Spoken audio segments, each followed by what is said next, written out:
Hi guys, welcome back to the channel. If you are an entrepreneur or maybe an investor, we're diving deep into business immigration through Canada's Provincial Nominee Programs. And if you think how this compares to the well-known startup visa program, stick around because we'll explain why business immigration might actually be a better pathway for many entrepreneurs. The Provincial Nominee Program, PNP, includes business immigration streams that invite entrepreneurs to start their business in specific regions. Now, to qualify, you will need business or senior management experience, a minimum net worth, a required investment in a local business, job creation for Canadians, and commitment to live and operate your business in that province. Often, you'll begin with a work permit in Canada. Then once you have successfully run the business for a certain period, usually 12 to 18 months, that's when you can apply for permanent residency. So now let's compare this with the startup visa program. Both are business-focused immigration pathways, but they are very different. Now, a startup visa program, you do not need any investment from the applicant. It's a direct pathway to permanent residency, and it's open to tech and innovation business ideas. It does not require your business to be profitable before you can secure a PR. But there are challenges. You must get accepted by a designated organization, angel investors, business incubators, and it's very competitive and selective. Long processing time, which can take up to 2 years, and it often requires shared ownership and less control. And there's a risk of PR refusal if the supporting organization withdraws their support.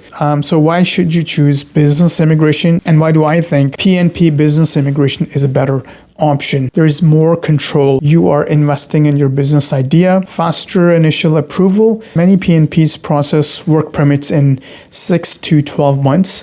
And it's region specific. So it's perfect if you already know where you are looking to live in Canada. There is clear step-by-step progression.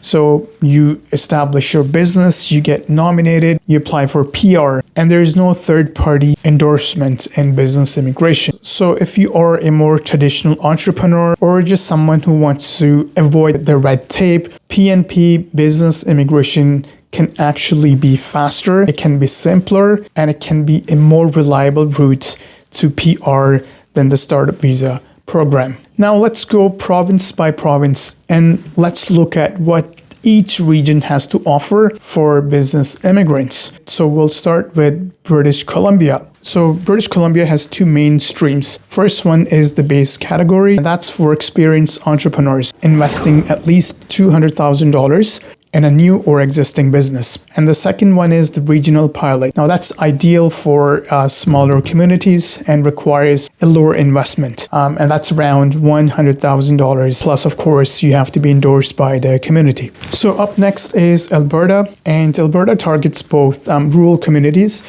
and international graduates from Alberta schools. So you'll need at least $100,000 of investment for rural areas. Must have either experience or a degree from Alberta. Next will be Manitoba, and Manitoba offers two pathways. Entrepreneur pathway for people who want to open a business in Manitoba, and farm investor pathway for those interested in agriculture operations. And minimum investment for both will be $250,000 in Winnipeg and $150,000 in rural areas. Up next is Quebec. Quebec runs its own immigration system. So the business immigration streams include entrepreneur program for those starting a business in Quebec and self-employed program for professionals or tradespeople. Now, investment and requirements will vary, and French language skills are very important. Up next is Nova Scotia. Nova Scotia is great for experienced business owners or senior managers. You'll need a net worth of at least about $600,000, and you must invest at least $150,000. You could be nominated for a PR after operating the business for about 1 year. Up next is New Brunswick. New Brunswick, they basically want committed entrepreneurs in their province. They are ready to live and do business in the province. Minimum investment will be Canadian $150,000, and you must submit a business plan. You also have to attend an exploratory visit to the province. Up next will be Prince Edward Island. PEI is ideal if you want to gradually transition into permanent residence. So you start with a work permit, operate your business successfully, and then apply for nomination. Minimum investment, once again, will be around $150,000. Up next is Newfoundland, targeted at experienced entrepreneurs that are wanting to settle and start a business in Newfoundland. You will need at least $600,000 of net worth and a minimum investment of $200,000, and you must actively manage the business in Newfoundland. Up next will be the Northwest Territories. Yukon has the Business Nominee Program, and it requires a net worth of $500,000 and $300,000 of investment. So Northwest Territories and Nunavut have limited or specialized business immigration options, and they're often tied to community or regional development. So there you have it, a full breakdown of how business immigration works at the PNP level. If you are serious about starting a business and building a life in Canada, and if you're looking to find out which province aligns with your professional or